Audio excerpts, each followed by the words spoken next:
السلام عليكم، ازيكم حبايبي؟ عاملين ايه؟ زهقنا من السمك التقليدي، يا اما بنقليه يا اما بنشويه. هعمل معاكم النهارده السمك البلطي صينيه حلو جدا وطعمه جميل. ويلا بينا نشوف هنعمل العظمه دي ازاي. بسم الله الرحمن الرحيم. هستخدم سمك بلطي طبعا منضفينه قبل كده مع بعض في حلقه، وهستخدم بصلايه وفلفل اخضر وشطه وفلفل احمر، وحوالي كام عود كده بقدونس او كزبره خضراء المتاحه عندك، وجزرايه طماطميه كبيره وتوم.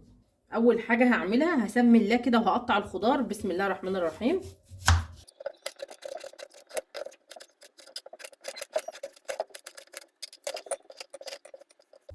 وبعد كده هقطع الفلفل،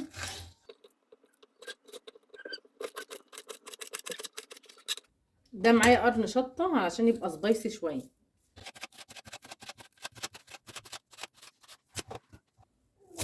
هقطع الخضره والفلفل الاحمر، ده فلفل كنت مفرزاه، بجيبه في الموسم بتاعه وبشيله في الفريزر معايا بالشكل ده، بينفعني بقى في اي حاجه بعملها.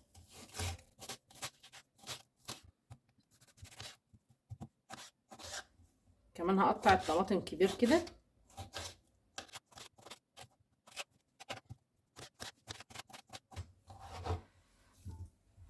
وهقطع الثوم،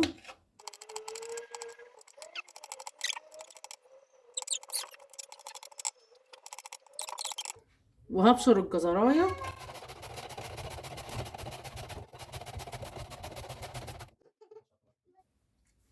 اضيف الملح زي ما اتفقنا. ملح السمك بيبقى زياده شويه علشان يحدقه كويس.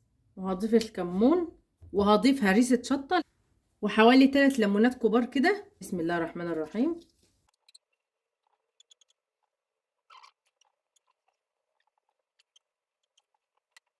هقلب الخلطه كويس. بسم الله الرحمن الرحيم. وهضيف حوالي 3-4 معالق زيت. طبعا السمك كنت منضفاه قبل كده معاكم في حلقه، فهفتحه شويه كده. بسم الله الرحمن الرحيم.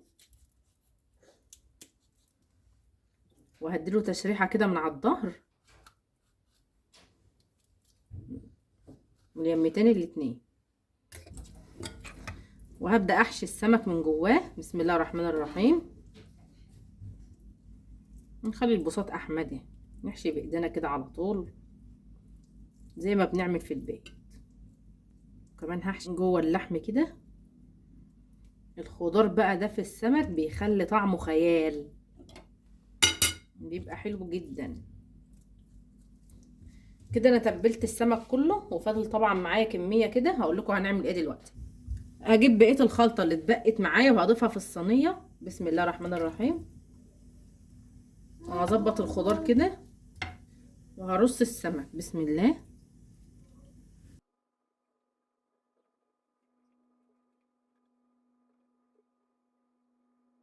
وهضيف حوالي 3-4 معالق زيت تاني. بسم الله. علشان تحمر معايا الوش بتاعه. هكون مشغله الفرن قبلها بحوالي 10 دقايق على اعلى درجه علشان الفرن يكون سخن معايا والسمك يستوي على طول. وكده كده ما بياخدش وقت طويل في الفرن، وهدخلها بقى على طول.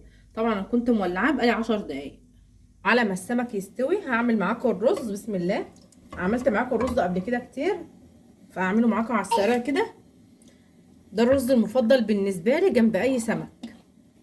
اول ما الزيت والسمنه يسخنوا هنزل ببصلايه متقطعه رفيع، واول ما البصلايه تحمر هنزل بطماطمتين مبشورين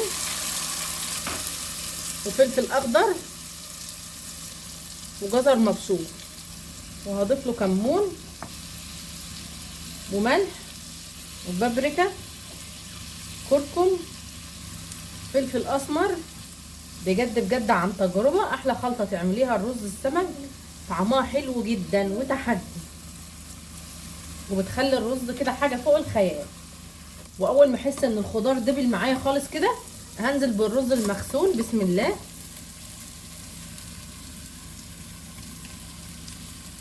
طبعا ناس كتير بتعترض معايا ان انا بحب اشوح الرز كده الاول في الخلطه، وكتبوا لي وقالوا لي المفروض تحطي الميه على الخلطه الاول، بس لا، انا بحب اشوحه كده بتبقى الرزايه مفلفله ومستحيل تعجن معاك. جربوها بالطريقه بتاعتي وقولوا في الكومنتات. لما تشوحي الرز كده بالخلطه، اي رز بتعمليه بيتغلف بالدهون اللي انت ضايفاها في الاول، ومستحيل بقى يعجن منك.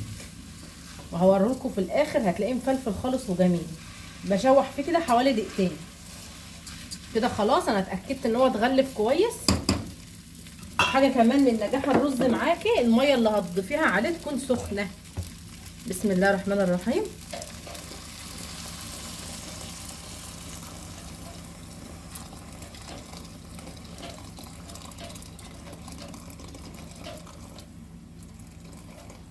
طبعا في الوقت ده هظبط الملح تاني، وهتظبطي الملح على حسب رغبتك انت وعلى حسب ما بتحبي حدق حاجتك. هغطي عليه واسيبه لحد ما يغلي. اول ما يغلي هديله تقليبه وههدي عليه خالص زي الشمعه، ربع ساعه وهيبقى استوى.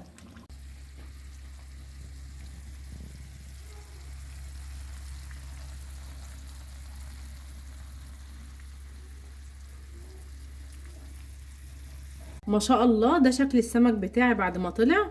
اخد معايا حوالي تلت ساعه بالظبط في الفرن على نار عاليه، وكان بالشكل الجميل اللي انتوا شايفينه ده. وبكده بقى خلصت معاكم وصفتي النهارده، وبألف هنا وشفا. لو عجبتكم الوصفه بتاعتي ما تنسوش تدعموني بلايك واشتراك في القناه علشان يوصل لكم كل جديد. مع السلامه.